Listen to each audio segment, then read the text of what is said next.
திருவொற்றியூரில் மாற்றுத்திறனாளிகளுக்கு நலத்திட்ட உதவிகள். சென்னை திருவொற்றியூரில் காமராஜர் போர்ட் லிமிடெட் சார்பில் மாற்றுத்திறனாளிகளுக்கான நலத்திட்ட உதவிகள் வழங்கும் நிகழ்ச்சி நடைபெற்றது.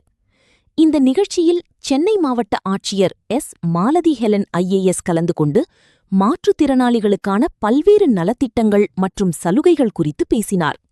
குறிப்பாக மாற்றுத்திறனாளி மாணவர்களுக்கு வழங்கப்படும் ஸ்காலர்ஷிப் சலுகைகள் மற்றும் கல்வி உதவிகள் குறித்தும் அவர் எடுத்துரைத்தார். மேலும் மாற்றுத்திறனாளி மாணவர்கள் மட்டுமின்றி பெரியவர்களுக்கும் கிடைக்கக்கூடிய நலத்திட்ட உதவிகள் மற்றும் அரசு வழங்கும் சலுகைகள் குறித்தும் மாவட்ட ஆட்சியர் விளக்கினார். மாற்றுத்திறனாளிகளின் கல்வி, வாழ்வாதாரம் மற்றும் வாழ்க்கைத் தரத்தை மேம்படுத்தும் வகையில் அரசு சார்பில் செயல்படுத்தப்படும் திட்டங்களை அனைவரும் பயன்படுத்திக் கொள்ள வேண்டுமென்றும் அவர் வலியுறுத்தினார்.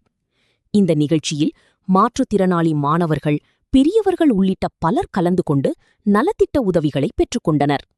கூடாது என்று கருத்தில் கொண்டிருக்க மாவட்ட ஆட்சியரும் மாற்றுத்திறனாளி அலுவலரும் அலுவலி நிர்வாகம் என்கிட்ட அவங்க எங்களுக்கு போயிடுவாங்க. எங்க கூட இருக்கிறவங்க மாவட்ட ஆட்சியரும் மாற்றுத்திறனாளி அலுவலர்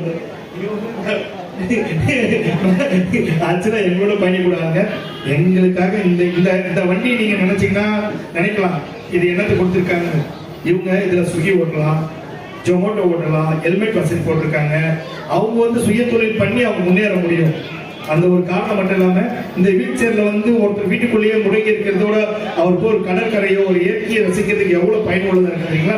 அவர் வீட்டுக்குள்ள மூலையில உட்கார்றது விட இந்த குழந்தைக்கு பார்த்திருக்கீங்க, சின்னதுல இருந்து அந்த ஷூஸ் போட்டு அந்த கால் அந்த எலும்புகள் நிறைவடைஞ்சுன்னா போற ஒரு 15-16 வயசுல அவங்க நார்மலா நடக்கிற வசதி வந்துடும். எவ்வளவு ஹெல்ப்ஃபுல்லா இருக்கு தெரியுங்களா. ஒரு மகளிருக்கு மேம் கொடுக்கும்போது அவங்க அந்த வண்டியில போயிட்டு அவங்க வீட்டுக்கு சமையல் செய்யறதுக்கு தானே போய் தானான பொருளை வாங்கிட்டு வந்து சமைக்க